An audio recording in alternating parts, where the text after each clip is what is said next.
Did you know that with the same pond area, many Southeast Asian farmers are doubling their profits thanks to a highly innovative farming model, combining blue crabs and tiger prawns?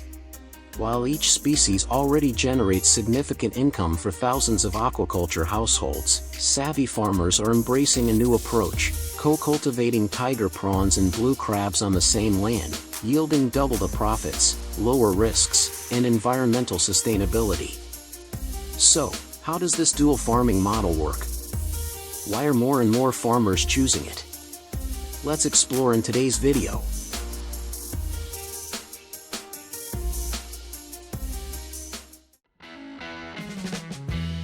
Tiger prawns have long been considered one of the most important commercial shrimp species in Southeast Asia. With their large size, fast growth, and delicious meat, they hold high economic value and are highly sought after in international markets. Countries like Vietnam, Thailand, Indonesia, and the Philippines have built a multi-billion-dollar shrimp export industry. The international market price for tiger prawns ranges from $8 to $15 per kilogram, providing a stable income source for millions of coastal farmers.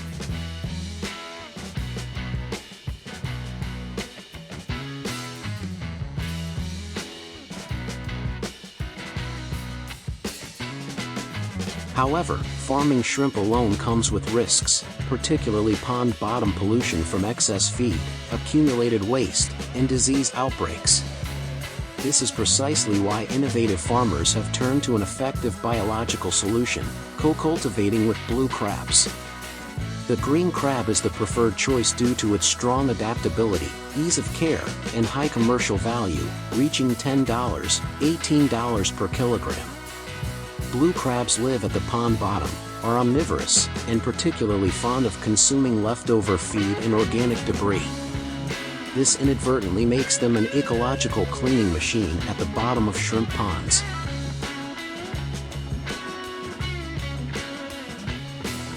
The combination of blue crabs and tiger prawns creates an efficient, multi-layered aquaculture ecosystem. While prawns live and feed in the mid-water layer, crabs operate at the pond bottom, where waste typically accumulates. This improves water quality, reduces organic pollution, and limits the spread of pathogens. At the same time, farmers can utilize leftover feed, cutting down on the cost of industrial feed, one of the most significant expenses in shrimp farming. Numerous videos documenting shrimp crab farming in places like Tra Vinh, Mindanao, and coastal Java show that this co-cultivation model is becoming increasingly popular and effective. In Vietnam, farmers can achieve profits of $5,000 to $10,000 per hectare per year with proper techniques. Some farmers share that since introducing crabs into shrimp ponds, they have not only saved on pond bottom cleaning costs but also gained a stable additional income from selling commercial crabs each season.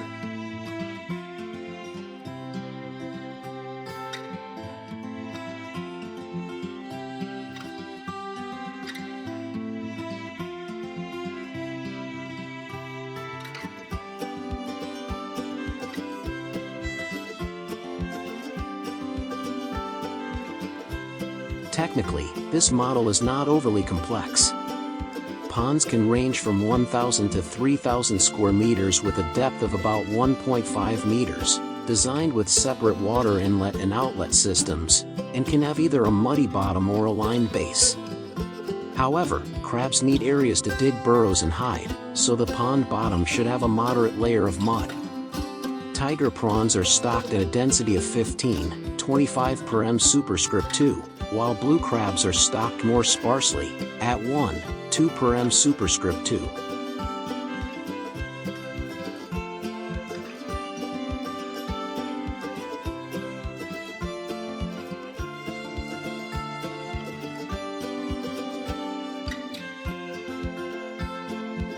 For feeding, prawns are typically raised on industrial feed or probiotics combined with plankton.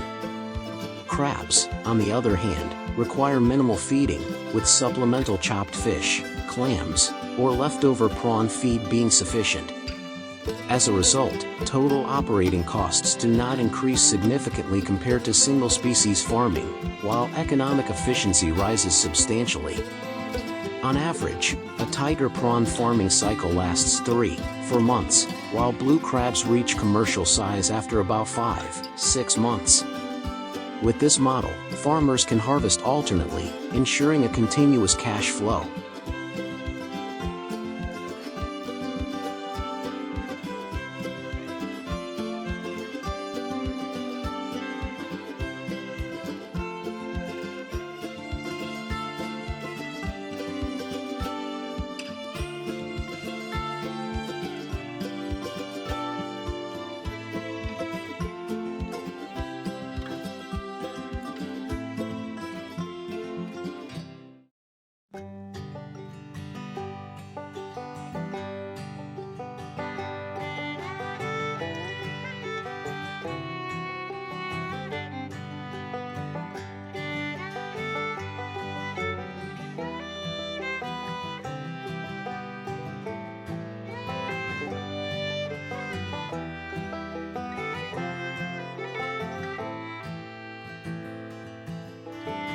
Beyond its production value, this model is deeply tied to local culture and cuisine.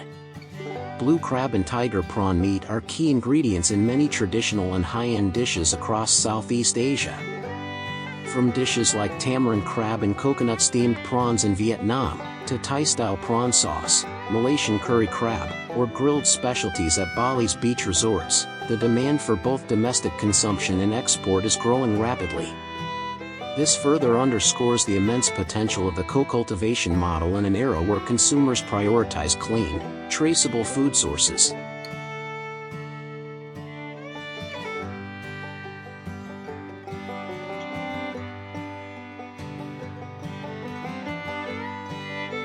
Of course, not every model is an absolute success. Challenges include fluctuating seed prices, disease risks if the environment is not well managed, or the lack of standardized techniques across farming regions. To address these, many cooperatives in Vietnam and the Philippines have partnered with research institutes and seafood companies to standardize techniques, provide disease-free seeds, and ensure stable market outlets for farmers.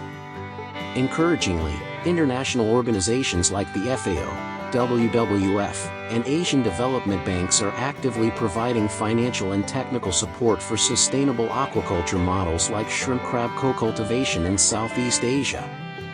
This is not just the path of a few pioneering farmers but is gradually becoming a major regional trend.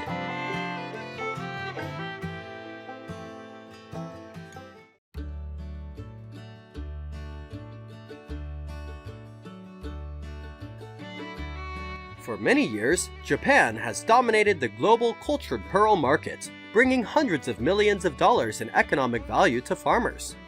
Pearls are small but possess unique beauty, making their value increasingly high. So, how do the Japanese maintain and develop this special economic industry?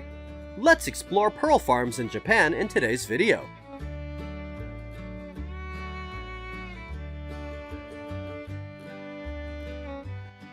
Oysters and freshwater mussels have a natural defense mechanism, secreting nacreous substances to cover foreign objects that enter inside, thereby forming pearls.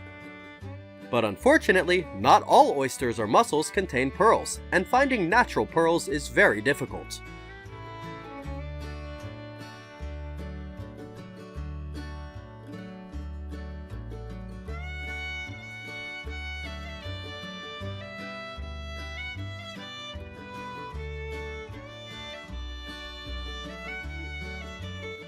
This led to the development of pearl farming in the early 20th century. Kokichi Mikimoto, the father of the modern pearl industry, succeeded with the Pinctada Fukata oyster, also known as the Akoya pearl oyster.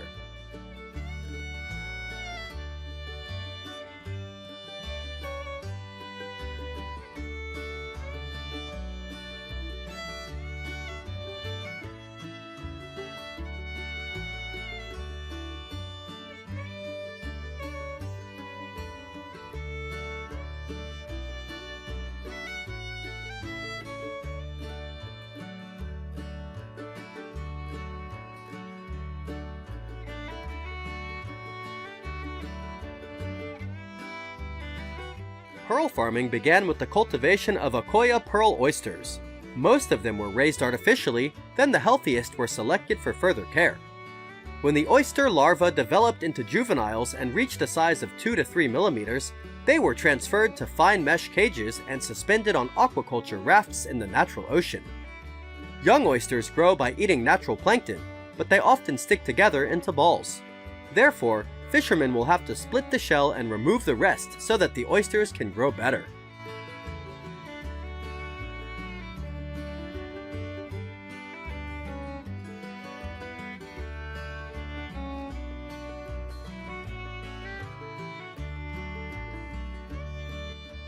After about a year, their size increases and they are transferred to larger nets.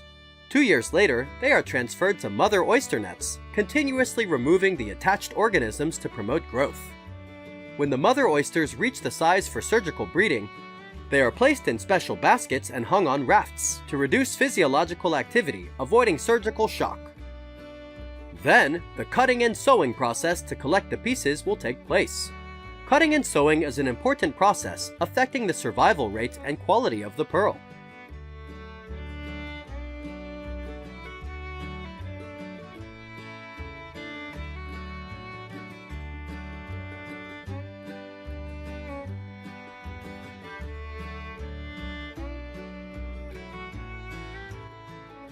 The work of inserting the nucleus into the mother oyster usually begins from April to October, when the water temperature becomes warmer. Before implanting the nucleus, the mother oyster is opened with special equipment. The implantation process involves inserting a piece of shell and nucleus into the mother oyster's gonad, which secretes nacre to create pearls.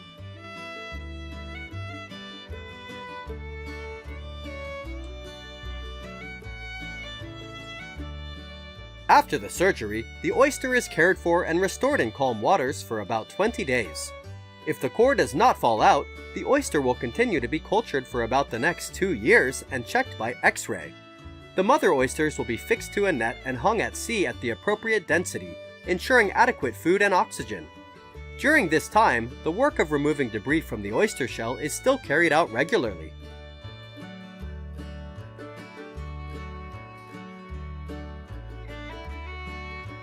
December to January, when the sea temperature drops below 13 degrees Celsius, is the ideal time to harvest pearls, because this is when the pearls have the most beautiful luster. However, of the 100,000 oysters harvested each year, only about 5% produce high-quality pearls. The majority of pearls collected are of average or worthless quality.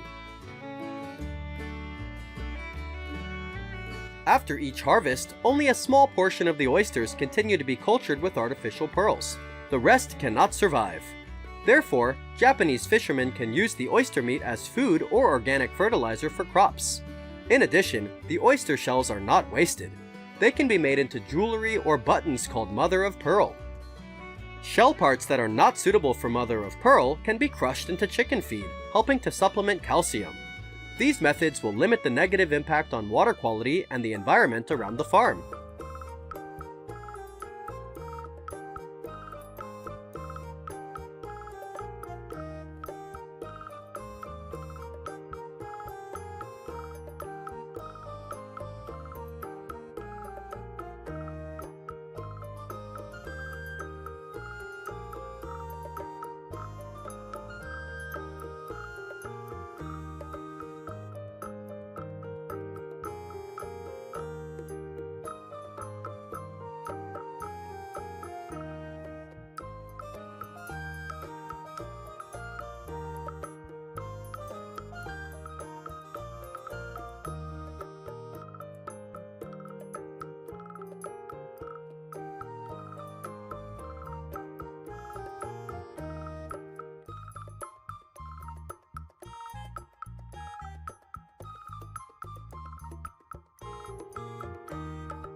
Akoya pearls are famous for their luster and variety of sizes.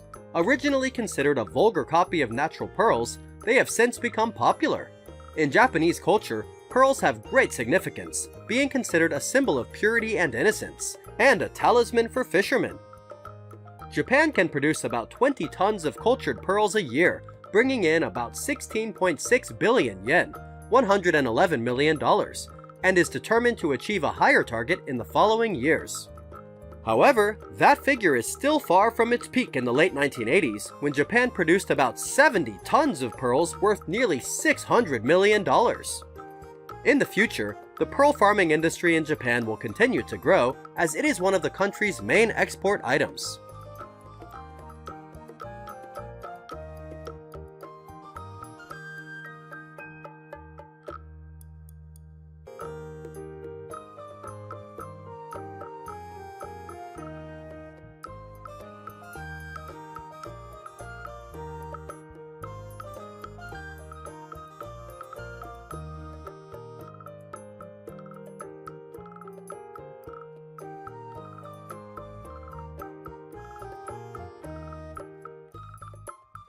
The pearl farming industry in Japan is still bringing positive values to the national economy.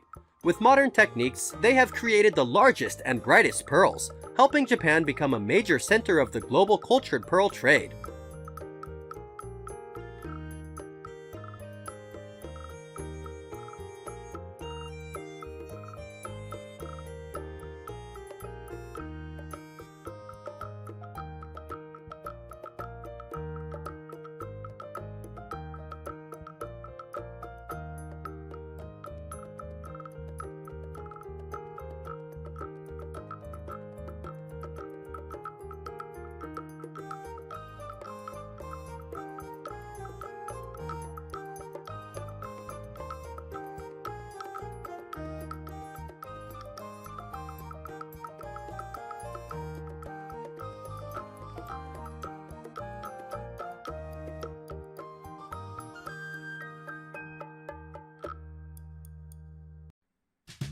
Have you ever seen mantis shrimp raised in plastic cages?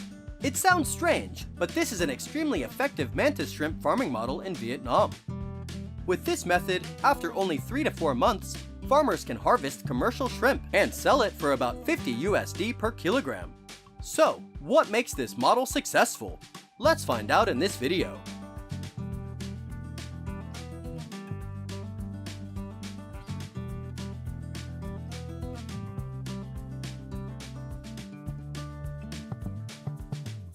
Mantis shrimp is a food with high nutritional value, providing protein, vitamins, and minerals that are beneficial to the body.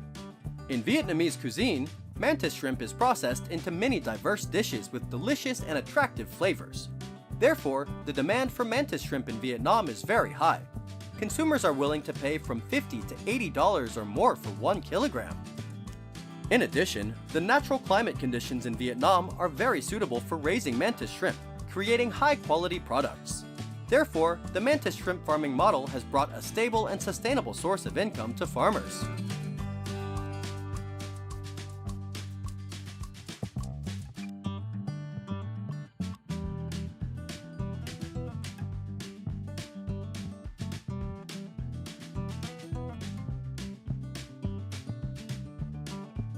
In Vietnam, mantis shrimp are mainly exploited and caught in the wild, and their numbers are seriously declining.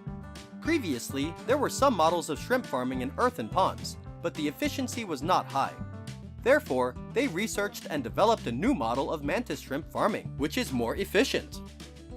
Mantis shrimp farming models are mainly developed in the southern provinces of Vietnam, especially Ca Mau. Mantis shrimp can be raised in tanks or cages in brackish water environments.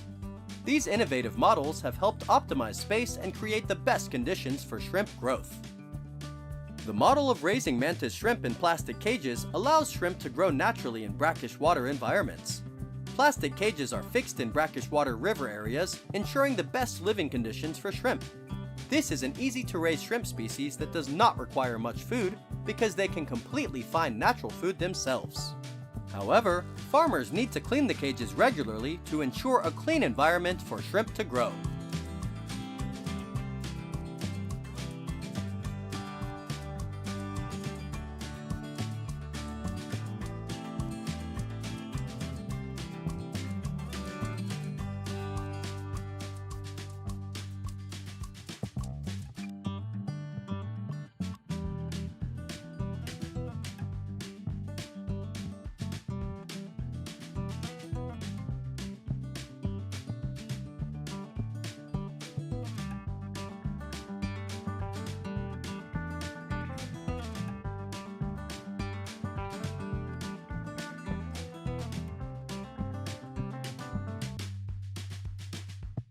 In addition, the indoor mantis shrimp farming model uses a recirculating water system, RAS, or H-Harpax, has also proven its advantages. This model allows mantis shrimp farmers to raise on an industrial scale, regardless of the pond. Shrimp are raised in small boxes or in moderately sized tanks. During the farming process, there is no need to change the water too much, and no use of toxic chemicals or antibiotics for shrimp. Shrimp feed is mainly fresh food such as trash fish, helping to ensure the growth rate of mantis shrimp.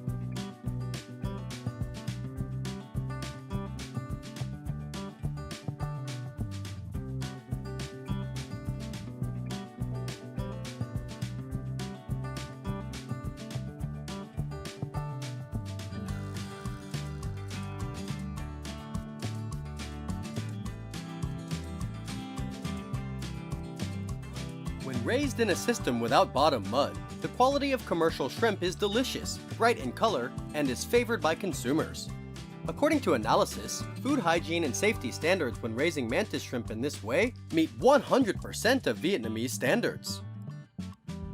The H-Harpax system includes shrimp farming cells measuring 40 by 30 by 17 centimeters with a maximum capacity of 8 liters, neatly arranged, connected to a circulation device and a water treatment system. After treatment, the water will be returned to the farming tank, forming a closed cycle. This also reduces the amount of wastewater discharged directly into the environment, creating a sustainable farming model. The success rate of raising mantis shrimp according to the new model is 80 to 90%. After about 4 months, they have reached commercial size, over 150 grams per shrimp, and can be supplied to the market. According to the report, the recirculating farming technology can bring economic efficiency of about $500 per 1,000 shrimp or crop.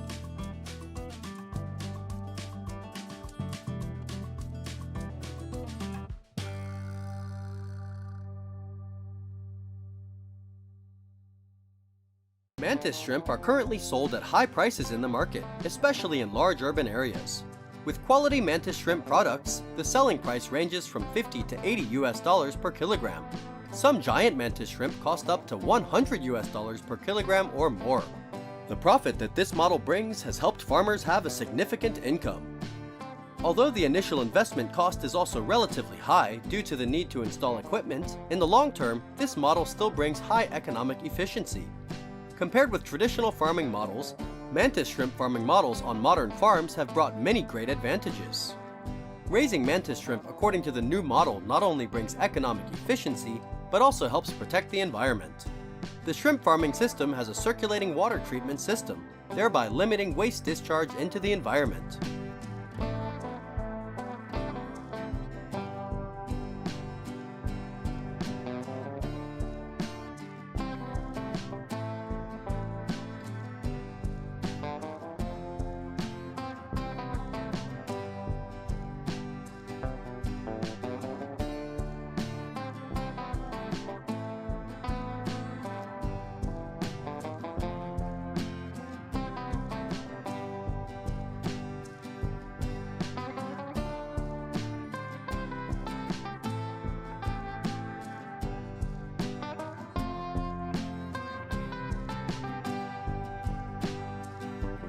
However, the mantis shrimp farming industry in Vietnam is also facing certain difficulties.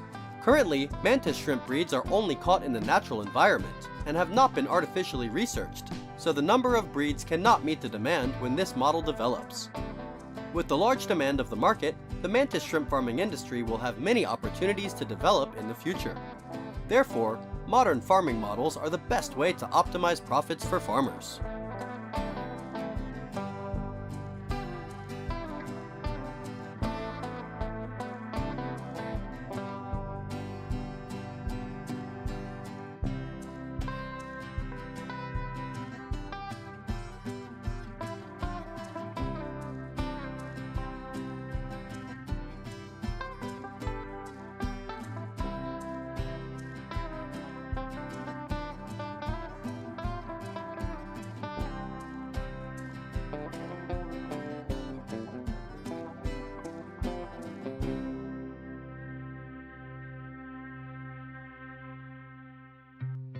When it comes to king crab, we may think of its expensive value that people with low incomes can hardly enjoy.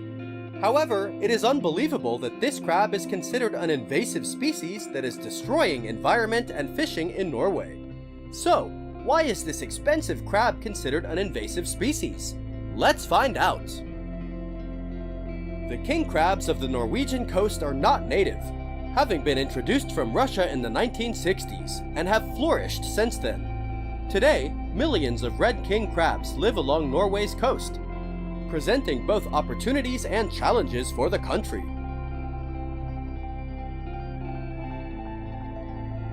The rapid growth of king crabs poses a serious threat to Norway's marine ecosystem. These crabs are voracious carnivores, consuming a wide variety of bottom-dwelling organisms such as mussels, sea urchins, and small fish. Their feeding habits disrupt the ecological balance of the local marine environments, leading to a significant loss of biodiversity. This particularly affects species that play an important role in the food chain or contribute to the health of the seabed, such as kelp forests and coral reefs. Fishing communities in northern Norway have experienced both positive and negative impacts from the king crab invasion. Along with the negative impacts on the ecosystem, king crabs have also had a negative impact on the economies of fishermen in the region. King crabs tend to displace other marine species, leading to reduced catches of fish such as cod, haddock, and halibut in some areas. This has created a new form of competition among fishermen, where traditional fishermen are struggling to maintain their livelihoods.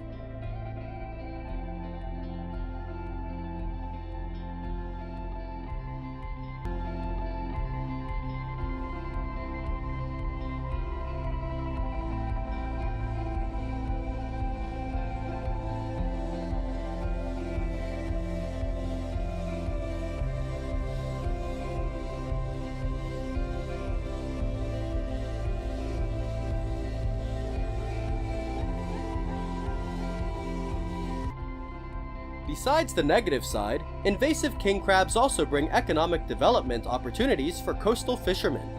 The most obvious positive trend in the red king crab invasion is that it also opens up new economic opportunities for people in the area. Crabs are a high-value commodity in the global seafood market, especially in Asia and Europe. In Norway, king crab fishing has become a lucrative industry, attracting both local fishermen and international interest. The high market price of king crabs have turned the invasion into a profitable business, creating jobs and economic benefits for coastal communities. Fishermen who had previously focused on cod or other traditional fish species turned their efforts to crab fishing and found it more profitable. This led to the development of specialized equipment and methods for catching and processing these large crabs, further boosting the local economy.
To balance the ecosystem and overcome the challenges, the Norwegian government needs to put in place measures to manage the king crab population. In designated areas, especially around eastern Finnmark, the crab population is managed by catch quotas to maintain a balance between economic exploitation and ecological conservation.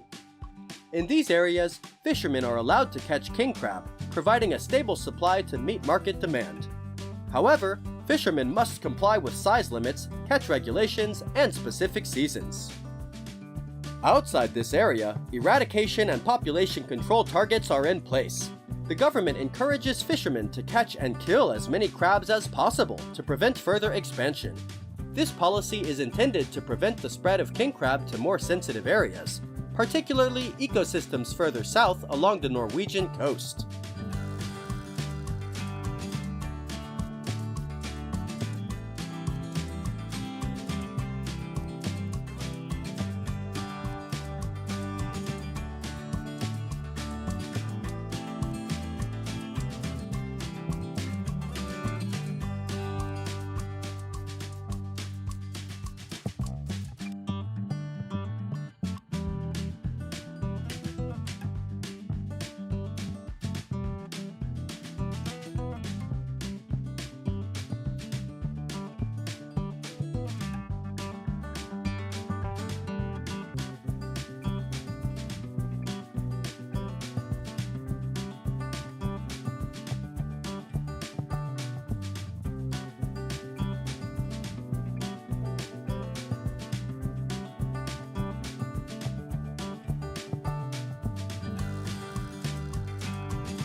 This dual approach has proven effective in controlling the spread of king crab, but it will remain a major challenge for the seafood industry in the future.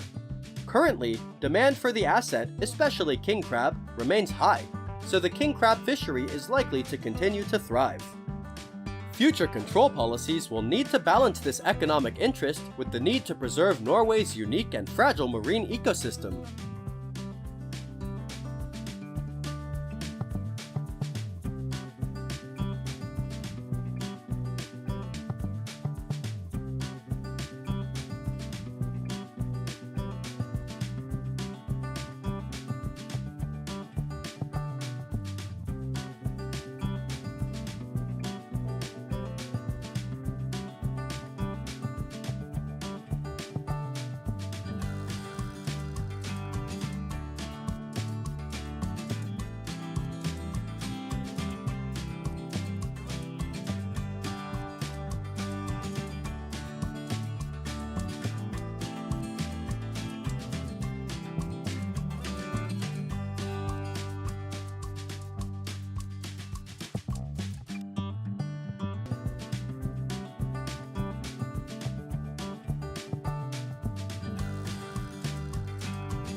The Norwegian government's management of the invasive red king crab is a combination of economic use and ecological management. Through careful management and monitoring, Norway aims to strike a balance between protecting the environment and reaping the economic benefits of the king crab invasion. However, vigilance is needed to ensure the long-term sustainability of both the environment and the fishery.